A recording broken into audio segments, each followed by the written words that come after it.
What if peace isn't found in fixing the world, but in finally letting it be? Every battle you fight to make others understand you might be the very thing stealing your peace.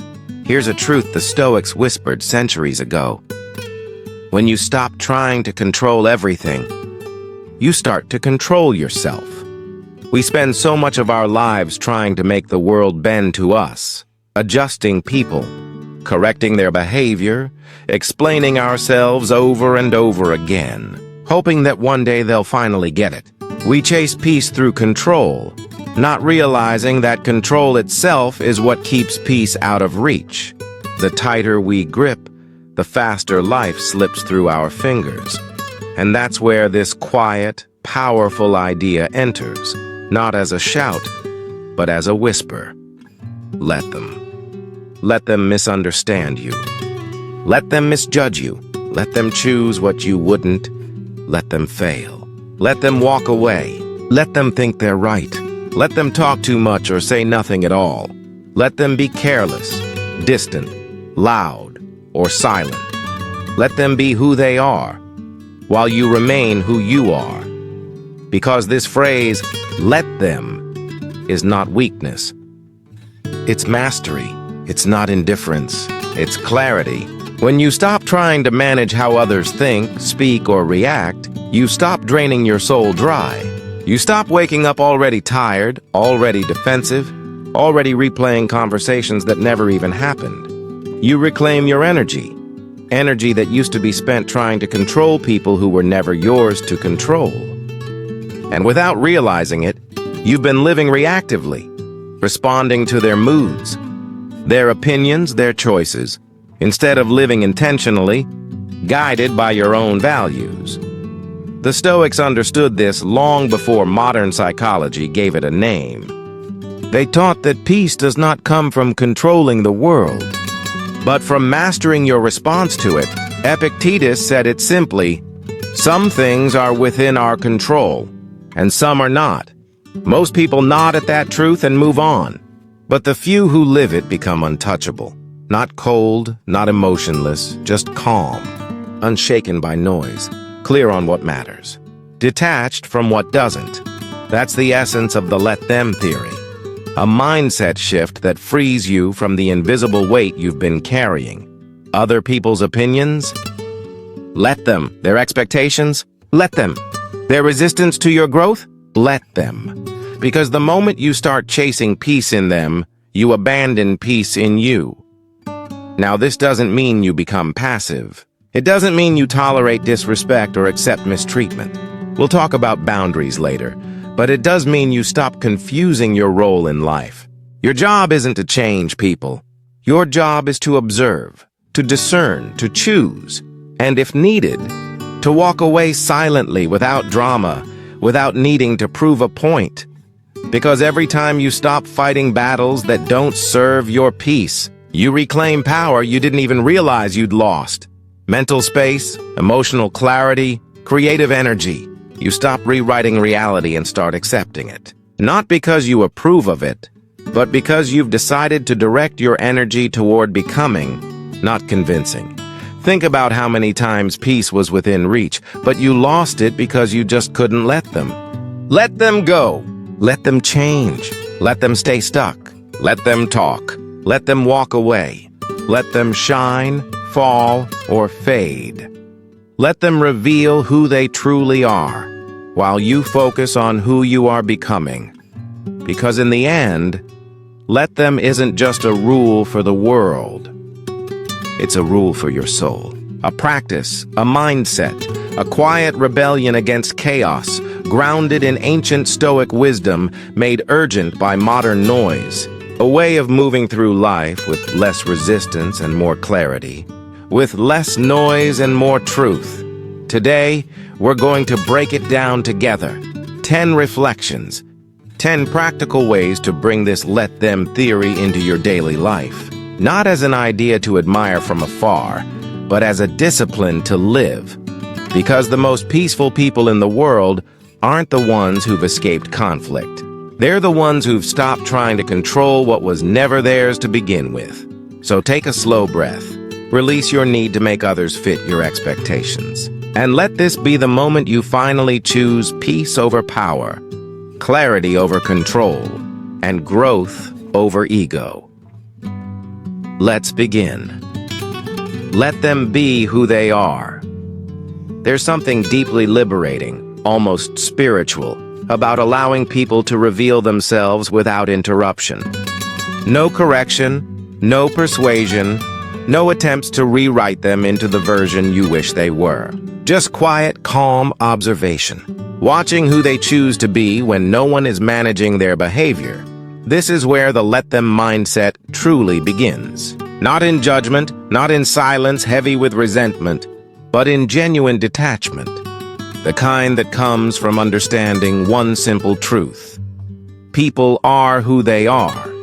And your peace does not depend on them changing, but most of us don't live that way, do we?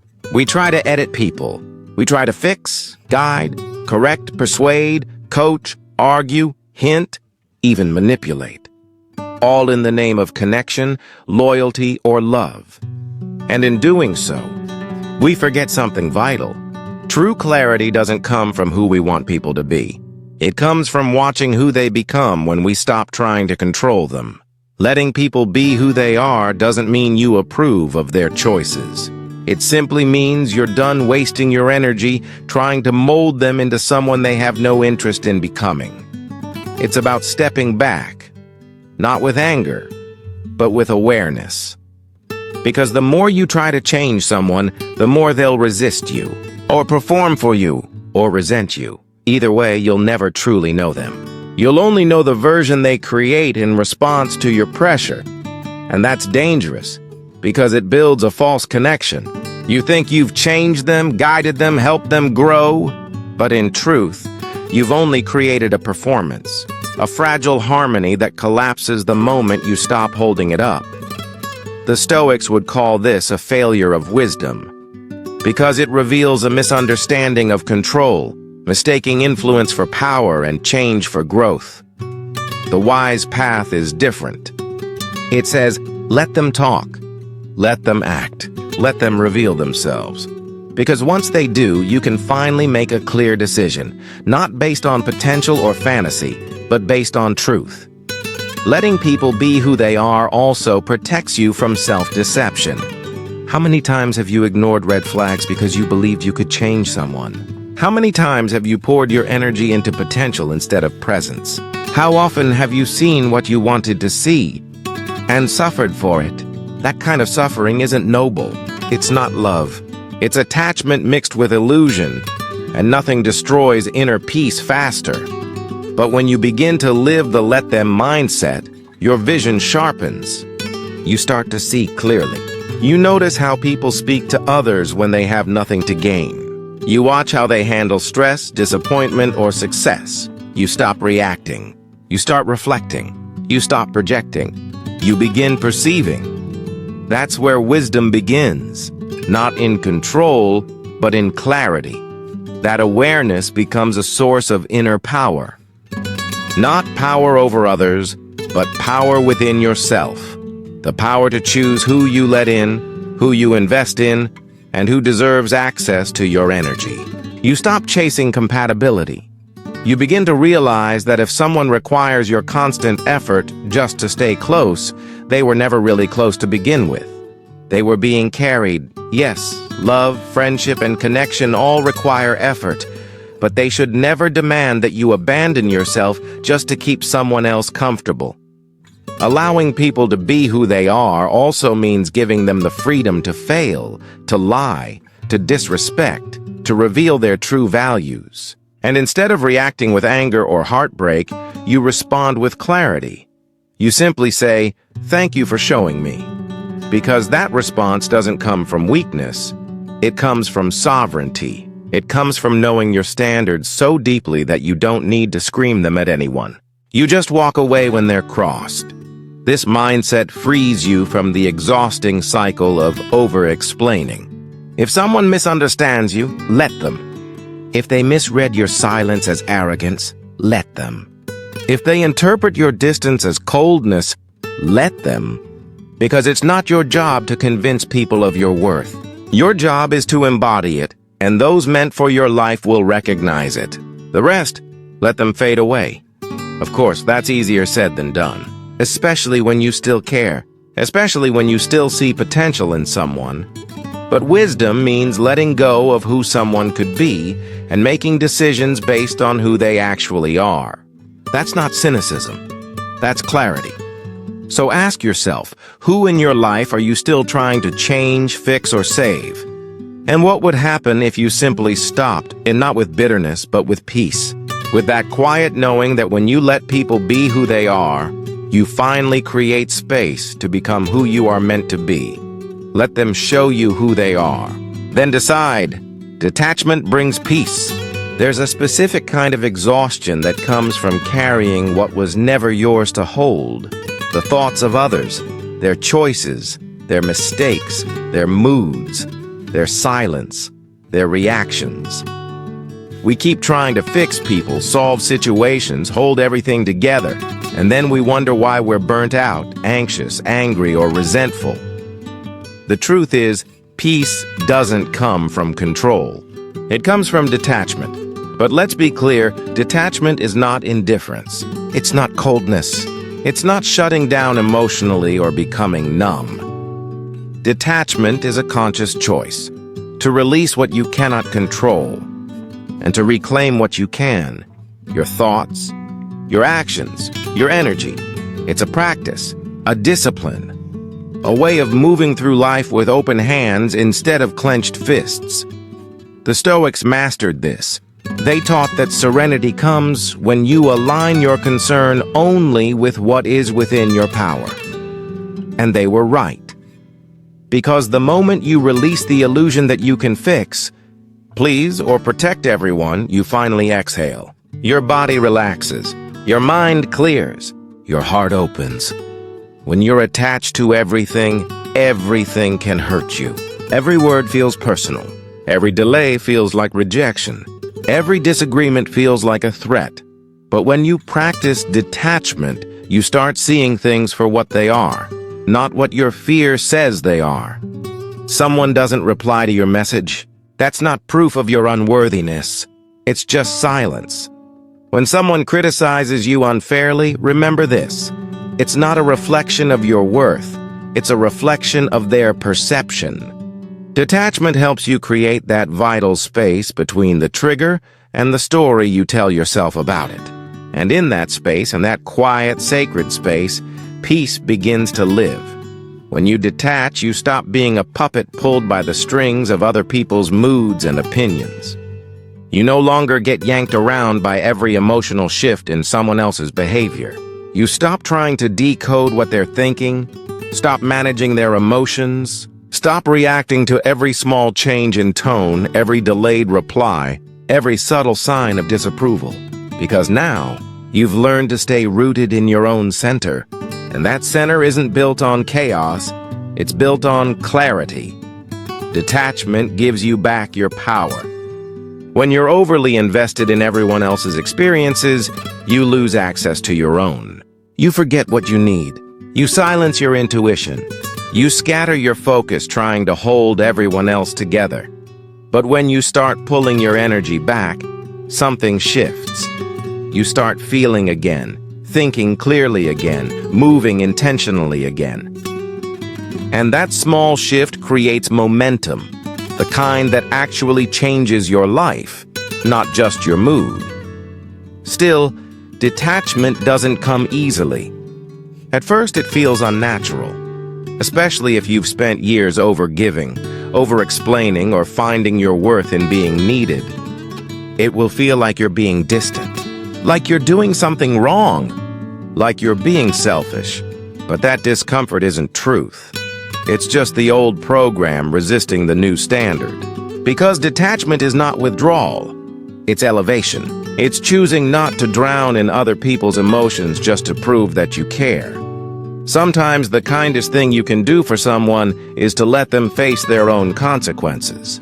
Let them figure it out. Let them sit with their choices, even when it's uncomfortable to watch. That's where maturity meets compassion, where love meets wisdom. You can still care. You can still support. But not at the cost of your mental stability. Detachment is also essential for healing.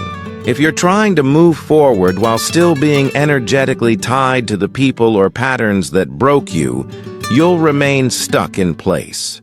Detachment allows you to honor the past without being enslaved by it, to remember without reliving, to learn without looping, and from that space, you begin to reclaim your peace, not as a temporary escape, but as a permanent home within you. So how do you practice it?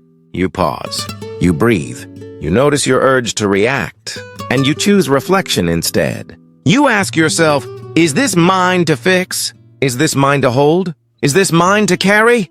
If the answer is no, let it go. Let it pass. Let it burn itself out. Not because you don't care, but because you finally understand that peace is your responsibility and no one can protect it but you. So ask yourself, where in your life have you been gripping too tightly? Who have you been trying to manage, correct, or rescue? And what would your day feel like if you simply let go? Because real peace doesn't require the world to change. It only requires you to stop trying to control it.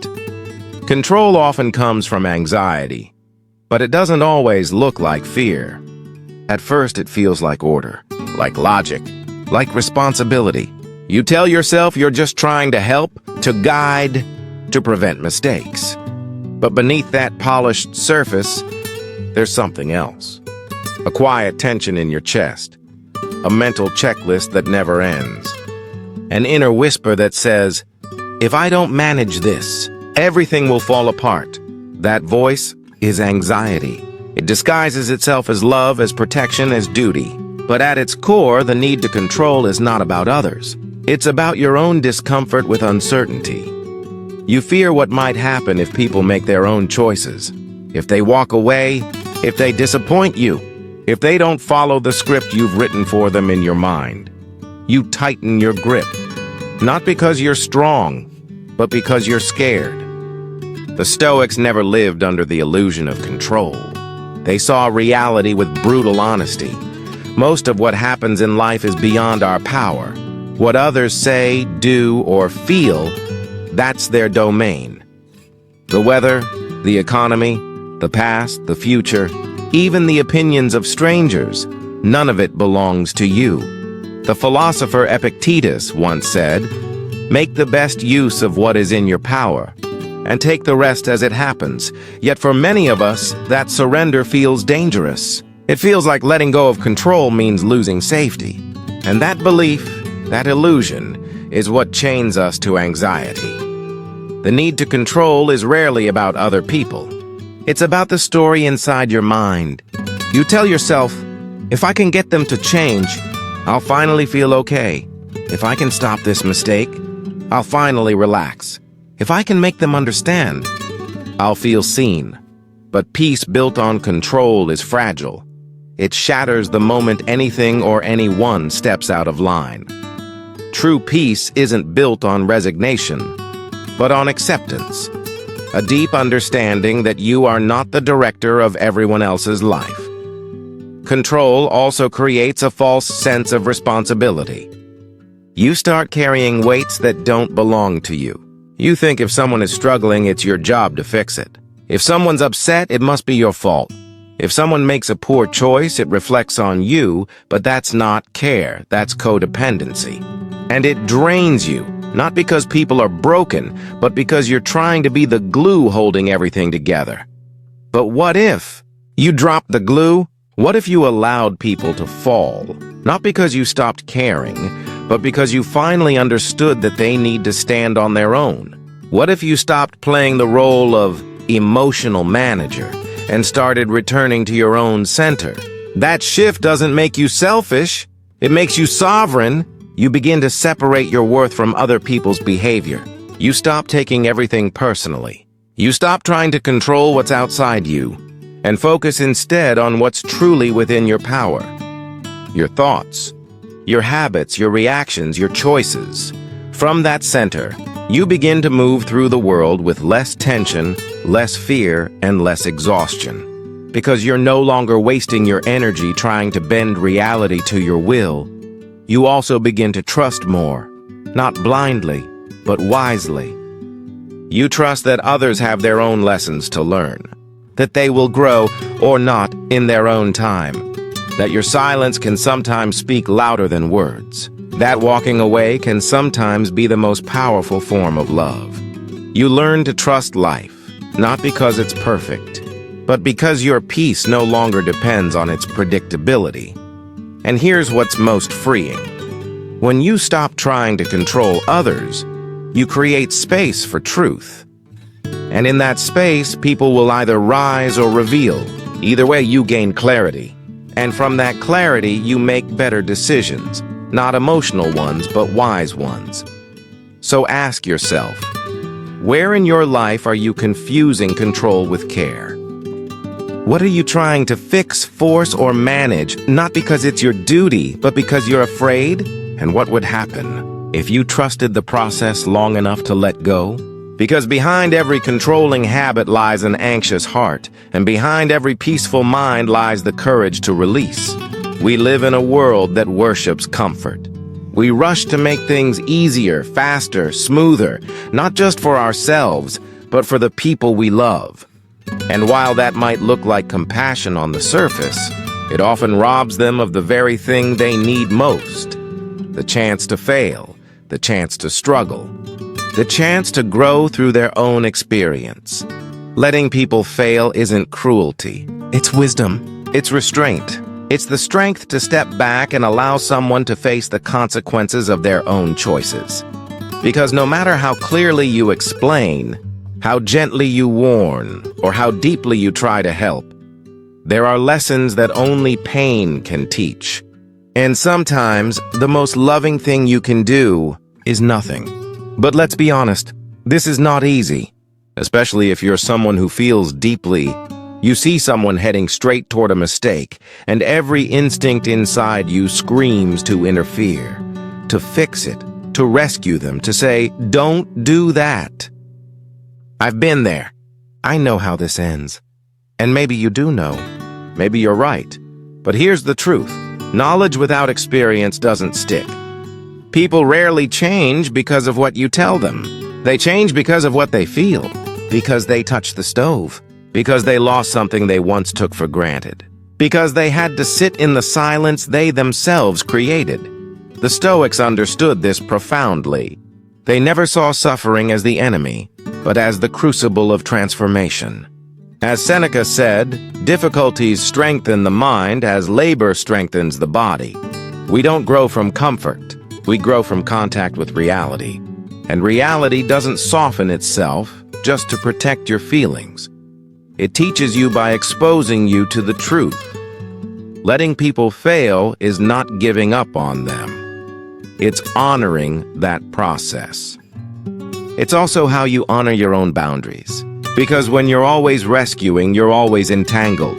And when you're always entangled, you start carrying guilt that isn't yours. You shoulder burdens you were never meant to bear. You get caught in emotional cycles, where you play the fixer and they play the broken one. That imbalance slowly poisons the relationship. You begin to resent them. They begin to depend on you in unhealthy ways. And in the end, neither of you grows. But when you let go, when you create space, something shifts.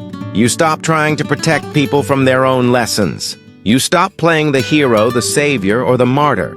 You simply allow. Not because you stopped caring, but because you finally understand that care without space becomes control.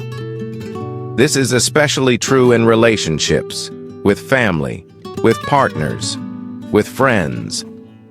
We often believe that love means prevention, that if we care enough, we won't let the people we love suffer. But that's not love. That's fear. Fear that their failure will reflect on us. Fear that their suffering will make us uncomfortable. Fear that if they hurt, we'll hurt too. And so we interfere, not to save them, but to avoid our own pain. But pain is part of the process. and avoiding it only delays the growth that could have been. Letting people fail also requires trust. Not blind trust in them, but trust in life. Trust that even if things fall apart, they'll land somewhere better. Trust that discomfort will turn into clarity. That the mistake will become memory. That what looks like a setback is actually a setup for strength. When you allow people to face the full weight of their choices, you give them a chance to stand up on their own legs, maybe for the very first time. And what if they don't? What if they fall harder than you expected? What if they don't recover quickly or at all? Even then, their journey is still theirs. Because the moment you stop carrying what isn't yours to hold, you finally free both of you to grow. The previous page reminded us about the art of letting go, not out of coldness, but out of respect for another person's path. And now, it's time to look deeper into what that really means. Your job is not to interfere, but to respect the process, to offer support when invited, not to control when you're not. So ask yourself, who are you trying to save right now? Who are you protecting from pain? Not because they need your protection, but because you fear their discomfort. What if you stepped back, not out of anger, but out of respect? Could you trust that life has its own way of teaching? That people grow not only through love, but also through the consequences of their choices? Because sometimes the path to wisdom is paved with failure, and the strongest form of love is allowing them to walk that road themselves. Let go of unrealistic expectations. There's a quiet kind of suffering that hides beneath most of our frustration. It's not loud, it's not dramatic, but it lingers. It appears in small disappointments, in unspoken tension, in subtle withdrawal. And if you trace it back to its source, you'll almost always find one thing: expectations that never matched reality. We expect people to behave as we would, to care the way we care, to notice what we notice. And when they don't, we take it personally. But here's the truth. Most people don't even realize it. Expectations are premeditated resentments, assumptions disguised as fairness. They make us believe we're asking for something simple, something obvious, something any good-hearted person would naturally do. But those assumptions are built on our wiring, not theirs. And when we impose them on others, we set ourselves up for disappointment, and them for judgment. The Stoics warned against this trap. They taught that the wise person does not get angry when people act like people. Marcus Aurelius once wrote, "When you wake up in the morning, tell yourself, 'Today I will meet people who are meddling, ungrateful, arrogant, dishonest, jealous, and surly.'" He wasn't being cynical. He understood the value of preparation, of seeing reality as it is, not as we wish it to be. Because unrealistic expectations are the enemy of peace. They place your emotions in someone else's hands. You feel loved only if they text you back on time. You feel respected only if they say the exact words you hoped to hear. You feel seen only if they respond exactly how you imagined. And when they don't, you spiral. You feel hurt. You start creating stories in your mind. They don't care. They're selfish. They should know better. But the truth is, they're simply being themselves. You're the one assigning extra meaning.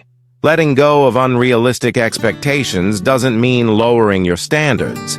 It means you stop forcing others to live by rules they never agreed to. It means allowing people to reveal what they're capable of, without turning it into a reflection of your worth. This shift is powerful. It allows you to receive people as they are, not as projects, not as tests, not as characters in your story, but as human beings, flawed, inconsistent, complicated, and often unaware.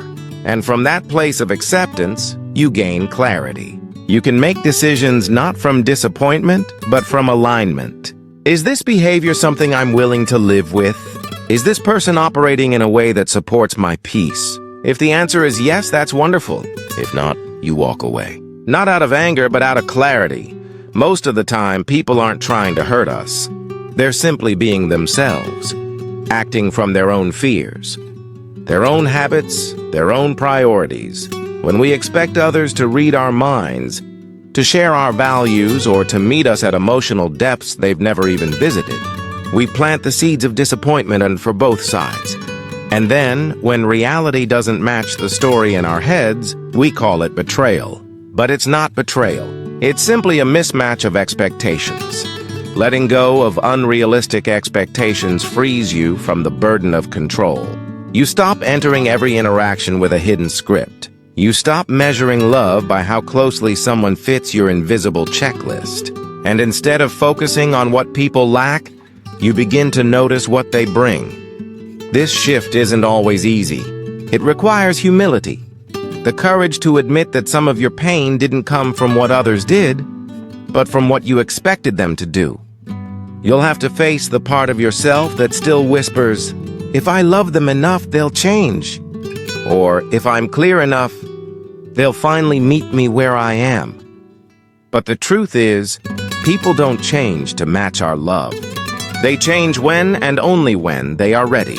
And your peace cannot depend on that timeline. So take a quiet inventory. Where in your life are you holding on to silent expectations? Where are you feeling frustrated? Not because someone crossed a line, but because they never lived up to a line you never voiced. Where are you blaming someone for being exactly who they've always been? And most importantly, what would it feel like to stop expecting and start observing? To stop demanding and start deciding? Because peace doesn't come when others meet your expectations. It comes when you release the ones that no longer serve you, and finally meet yourself where you are. Not everything needs a reaction. In a world where everyone feels the need to respond, explain, and defend, silence becomes a rare form of strength. We've been conditioned to react instantly, to a look, a comment, a message left unread. And before we even realize it, we're already in our heads, rehearsing comebacks, explanations, or defenses. But here's a quiet truth that changes everything. Not everything deserves your energy. There's a difference between being aware and being reactive. Awareness allows you to see clearly. Reactivity traps you in the chaos, and the more you react, the more power you surrender. Not to the person, but to the situation, to the noise, to the emotion. Over time, your peace is drained, not by one big storm, but by 1,000 tiny waves of unnecessary reaction. Stoicism teaches us to pause, to create space between the event and the emotion. Epictetus said, "We have two handles, one by which we can carry things and one by which we cannot. That's the decision point." That's where you choose your handle. Do you react from emotion or respond from clarity? Do you engage to win or release because peace matters more than pride? Not everything needs a reaction. Someone gossips behind your back, let them. Someone tries to provoke you online, let them. Someone projects their insecurities onto you, let them. You're not obligated to attend every argument you're invited to. And sometimes your silence speaks louder than any defense you could give. Because reactivity is currency. And when you spend it carelessly, people learn how to pull you into their chaos with ease. One look, one message, one misunderstanding. And suddenly you're entangled in someone else's story. But when you master restraint, when you can sit in stillness while others chase conflict, you become untouchable. Not because you're avoiding reality, but because you've learned to choose your battles like someone who values peace more than validation. And let's be honest, some things are simply not worth it. Maybe they once were when your ego still needed to prove itself, but not anymore. There was a time when your wounds were still fresh, when every word felt like salt pressed against the open cuts of your heart. Your sense of self was fragile then, trembling between pain and survival. But now you've grown.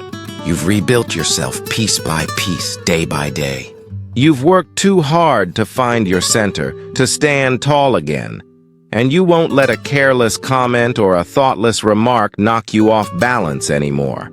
Choosing not to react isn't weakness. It's wisdom, the kind earned through countless lessons and sleepless nights. It means you've finally understood something sacred. Your energy is limited, and not everything deserves a piece of it. It means you've outgrown the constant need to explain yourself to people who are committed to misunderstanding you. It means you've seen what happens when you fight every single battle, and you've decided there's a better way to live. But make no mistake, this choice takes discipline, because your emotions will still rise. Your ego will still crave the last word. Your pride will still flare like a match in the dark, begging to be seen. And in those moments, you must return home, to yourself. Take a breath and ask, does this truly serve me? Will this matter in a week or even a year? Is this my fight to carry or just a storm I've wandered too close to? When you stop reacting on impulse, you gain something priceless. Time. Time to think. Time to breathe. Time to choose a response instead of defaulting to one. And in that quiet space between stimulus and response, something almost magical begins to unfold. You start to see things more clearly. You recognize patterns you once missed. You begin to understand people, not through their words, but through their motives. You spot manipulation before it lands. And sometimes the wisest answer isn't a clever comeback. It's distance. It's silence. It's walking away without explanation because you no longer owe one. But make no mistake, this doesn't mean you let everything slide. It doesn't mean you tolerate disrespect. It means you respond with strategy, not impulse. With power, not noise. With purpose, not provocation. That's the quiet difference between someone who merely reacts and someone who leads themselves. So take inventory. What are you reacting to out of habit, not out of value? What drama are you still feeding with your attention? Which people or situations are quietly stealing your peace, even though you never agreed to give it away? And ask yourself, what would happen if just for today, you let a few things pass? Not because you're scared, but because you finally realized not everything is worthy of your energy. Because silence isn't emptiness, it's elevation. And not every battle deserves your sword. Choose your battles wisely. There is a kind of strength that doesn't need to announce itself. It doesn't roar. It doesn't chase validation. It doesn't fight every insult, every challenge, every misunderstanding. It simply chooses. Chooses what to engage with. Chooses where to invest energy. Chooses when to speak and then, more importantly, when to walk away. Because true wisdom isn't just knowing how to win. It's knowing which wars are worth the wounds. In the let them mindset, this is the fine line you must learn to walk. Letting go doesn't mean you accept everything. Peace is not passivity. Boundaries are not optional. Some battles must be fought. Some lines must be drawn. Some silences must be broken. But not everything deserves your fire. Because if you burn for every offense, you'll have nothing left when it truly matters. There's an old saying, never wrestle with pigs, you both get dirty, and the pig likes it. Crude but true. Some people don't seek resolution, they seek reaction. They thrive on chaos, on the drama that erupts when they pull you out of your character. And the moment you react emotionally, they win. Not because they're right, but because they've successfully stolen your focus, your peace, your power, and redirected it into their chaos. So don't give them that victory. Protect your energy, guard your peace. And remember, silence isn't retreat. It's self-mastery. The Stoics understood this trap very well. Marcus Aurelius once wrote, "You always have the power to have no opinion." That is true strength. He didn't mean we should stay silent out of ignorance, but out of wisdom. Because he knew that letting every thought, word, or insult occupy your mind is to surrender your peace. He understood a simple truth. Every opinion is an investment. Every word is a seed. And every reaction is a doorway. one you choose to walk through or to walk past. But understanding this doesn't mean allowing others to trample over your self-respect. On the contrary, choosing your battles means you still fight, but only when the fight serves something greater than your ego. You face others not to punish, but to protect. You speak not to dominate, but to clarify. You draw boundaries not out of anger, but because you know your worth. And anything that crosses that line must be met with firmness. Many people mistake peace for avoidance. They choose silence when they should speak.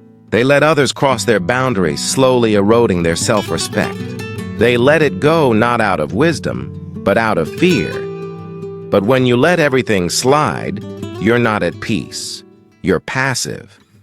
And that passivity over time turns into quiet resentment, slowly eating away at you until one day you explode.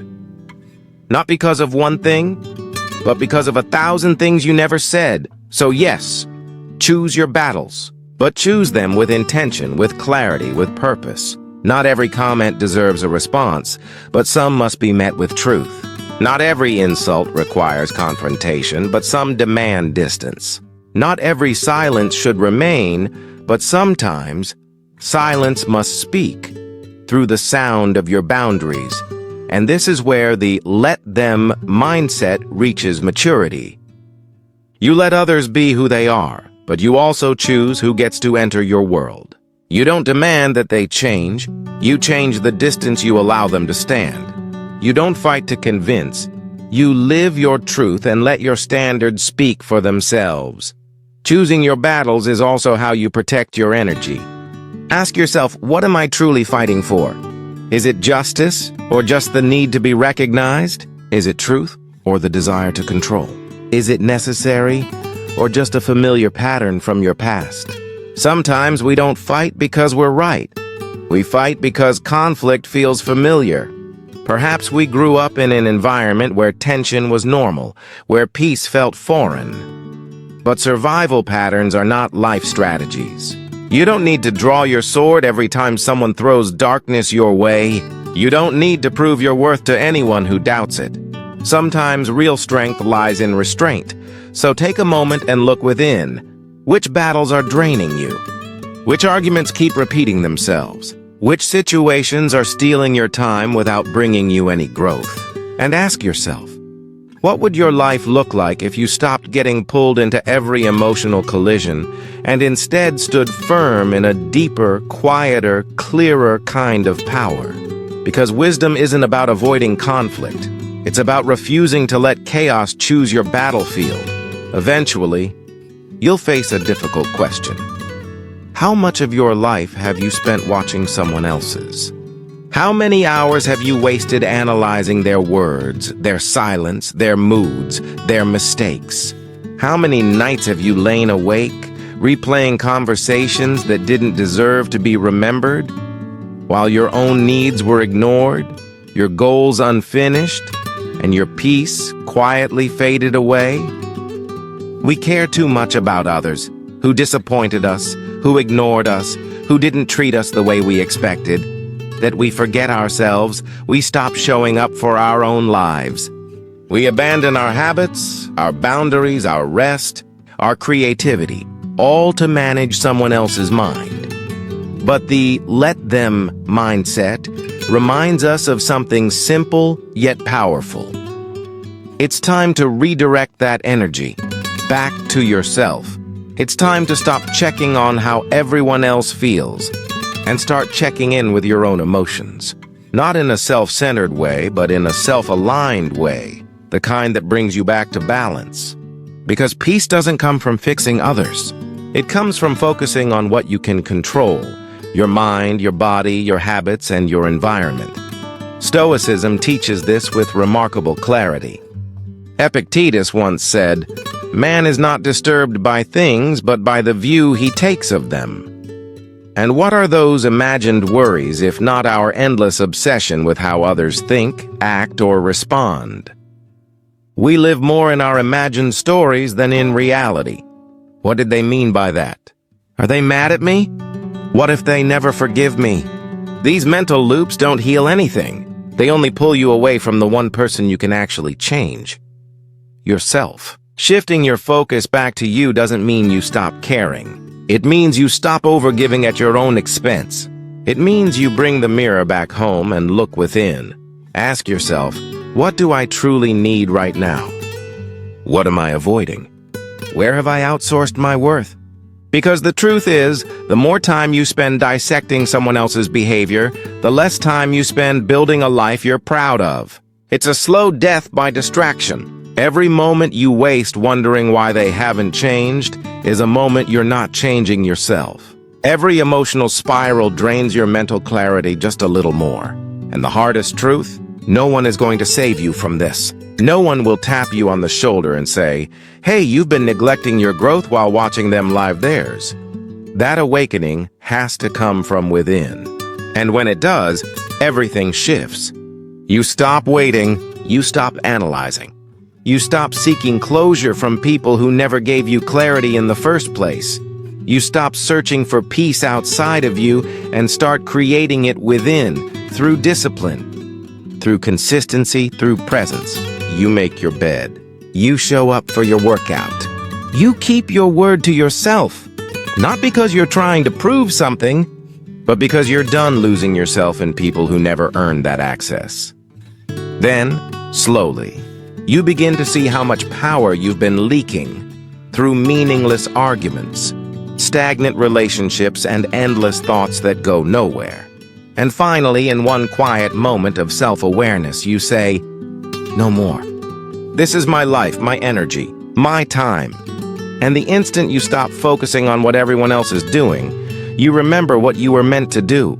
Shift your focus back, not just once, but every time the old pattern returns. Every time your mind drifts into analysis mode, every time you catch yourself trying to fix, help, or rescue someone who never asked, pause and ask instead, what is this distraction costing me? What have I abandoned in myself while trying to be everything for everyone else? Because the truth is, when you focus on yourself, not selfishly but intentionally, you begin to rise. You begin to rebuild your strength, your clarity, your presence, and soon you realize the people who were truly worthy of your energy never needed to be chased. Let people feel their emotions. That's one of the most human things we can do. We rush to comfort, to explain, to fix. When someone cries, we say, "Don't cry." When someone's angry, we tell them, "Calm down." When someone's quiet, we ask, "What's wrong?" As if silence is something broken that needs repair. But we don't do this because we're cruel. We do it because we're uncomfortable with emotion, with pain, with anything we can't label or resolve right away. Yet there's another way, one that's stronger, deeper, and far more human. Let them feel. Let them cry, let them sit in silence. Let them be disappointed, angry, confused, or heartbroken. Let them feel the full weight of their experience, without you stepping in, without you redirecting their emotions. Not because you don't care, but because you finally understand.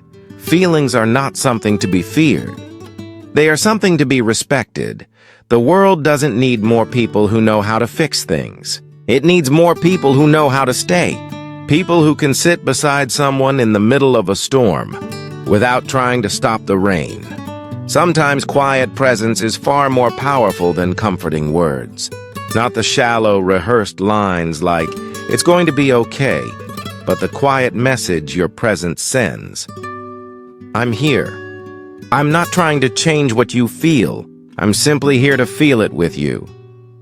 The Stoics understood this deeply. They didn't reject emotion. They simply refused to be ruled by it. They knew that pain is a signal, not a sentence. That sadness is part of the human journey, not a flaw in the design. Marcus Aurelius never preached suppression. He taught observation, and that's what holding space truly is. Witnessing without control, being present without trying to manage the moment. Letting people feel also means resisting the urge to interpret everything. They're angry, and you think it must be about you. They're distant, and you assume you've done something wrong. But their emotions belong to them. You don't need to fix someone to be loved. You don't need to absorb their pain to be kind. You don't have to fully understand them to offer presence. Sometimes the greatest act of kindness is not making everything about you. It also means giving up the illusion that you know what's best for others. We often think, if they could just see it differently, they'd feel better. But healing doesn't follow your timeline. Clarity doesn't arrive through force, and growth isn't delivered through advice. It's earned through experience. When you allow someone to feel without judgment or solution, you're giving them the sacred space to learn what only they can discover. This is especially important in close relationships. It's easy to become the fixer, the one who always has the right words, the one who smooths out every bump. But when you do that, you unintentionally teach people that their emotions are too much, that their sadness is inconvenient, that their anger needs to be corrected. And over time, they start silencing themselves, not because they've healed, but because they've learned that you can't handle their fullness. Letting people feel is also how trust is built. Real trust isn't, you make me feel better. It's, you don't run away when I'm in pain.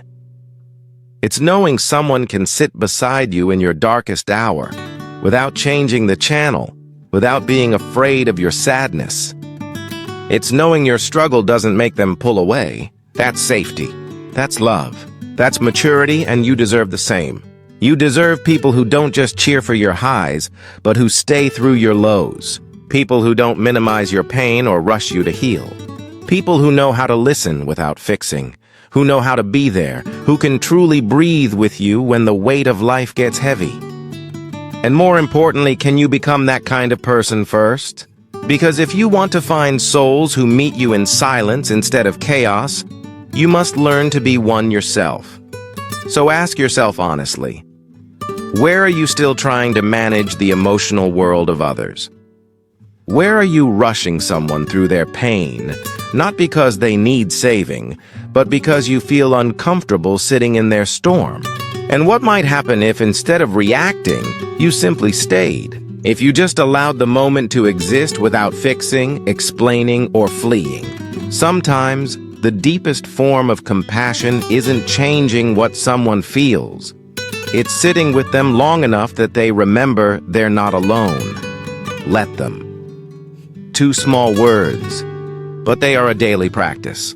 It's easy to understand the concept when you first hear it. It feels clear, powerful, even freeing. Let them. Let people think what they want. Let them go if they must. Let them misunderstand, project, ignore, or fall away. In that instant, it feels like taking a deep breath after holding it for too long.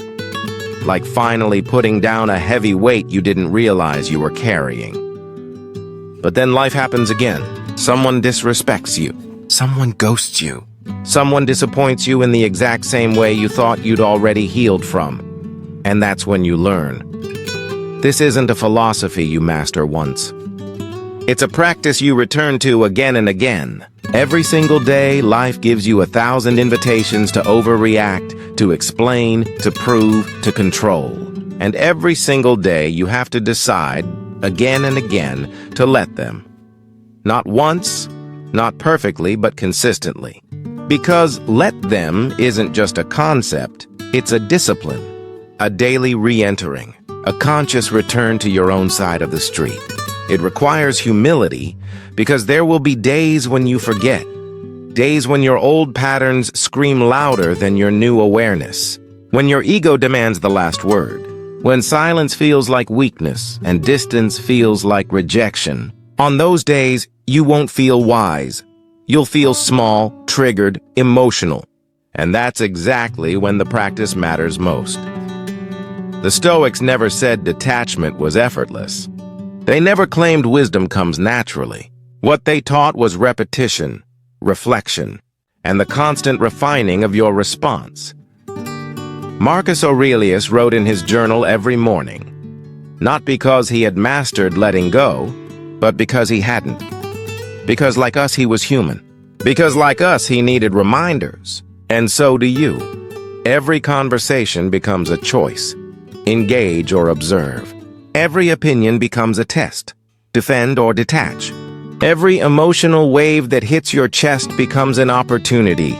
Will you ride it, or will you let it pass?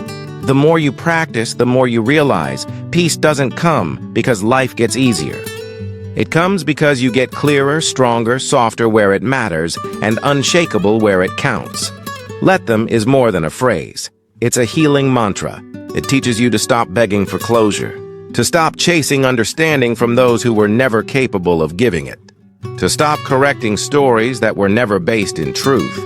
Instead, you learn to say quietly, let them think what they think. Let them feel what they feel. Let them go where they need to go. And I will remain here, steady within myself. But none of this happens in theory. It happens in the small, unseen moments. The moment you want to send that message, but delete it instead. The moment you want to correct the lie, but choose silence. The moment you want to fight for your side, but walk away with your dignity intact. That's the practice. That's where the real muscle is built. Quietly, privately, not for the world to see, but for your soul to feel. And yes, you'll slip. You'll speak when silence would have served you better. You'll overthink. You'll reach too far. That's okay. Because the practice was never about perfection. It's about return. Return to center. Return to peace. Return to your breath, to your values, to the one question that anchors it all. Does this deserve me? Because this mindset doesn't protect you from pain or loss. It protects you from self-abandonment. It keeps you rooted in who you are, even as the world pulls at you from every direction. Over time, it becomes more than a practice. It becomes your posture, your presence, your quiet power. So the next time you feel that familiar tug, the urge to explain, to fight, to fix, pause, breathe, whisper it if you must. Let them. Let them go. Let them think. Let them stay small if they need to. Let them walk their own road while you walk yours with grace. Because every time you choose peace over reaction, you strengthen the quiet voice within that says, I'm not here to control. I'm here to grow. And that's a choice you make, not once, but every single day. There's a quiet kind of transformation that happens when you stop fighting for control and start choosing peace. Not the peace that arrives when everything is perfect, but the kind that grows inside you when you finally release what was never yours to hold. That's what this mindset is about. Not becoming cold or distant, but becoming closer to yourself than ever before. You stop forcing. You stop fixing. You stop begging for understanding from people committed to misunderstanding you. And you begin to trust, deeply and patiently, that what's meant for you will never need to be chased, explained, or defended. You stop reacting to every shift in someone else's energy and start honoring your own. Let them. Two simple words, but within them lies an entire life of freedom. A life where your emotions are no longer tied to someone else's choices. A life where your energy isn't scattered across battles you never chose. A life where your power is rooted not in control, but in clarity. Let them pull away. Let them talk. Let them stay the same. Let them walk out. Let them show you who they are, and believe them the first time. You don't have to change anyone. You don't have to prove anything. You don't have to rescue what's trying to fall apart. Your only task is to stay centered, grounded, and honest with yourself. Because this is the practice. Every day, in the small moments, in silence, in the pauses between thought and action, choosing peace over pride, presence over panic, growth over noise. Because when you finally master the art of letting them, you begin something far greater. The quiet, steady process of becoming you.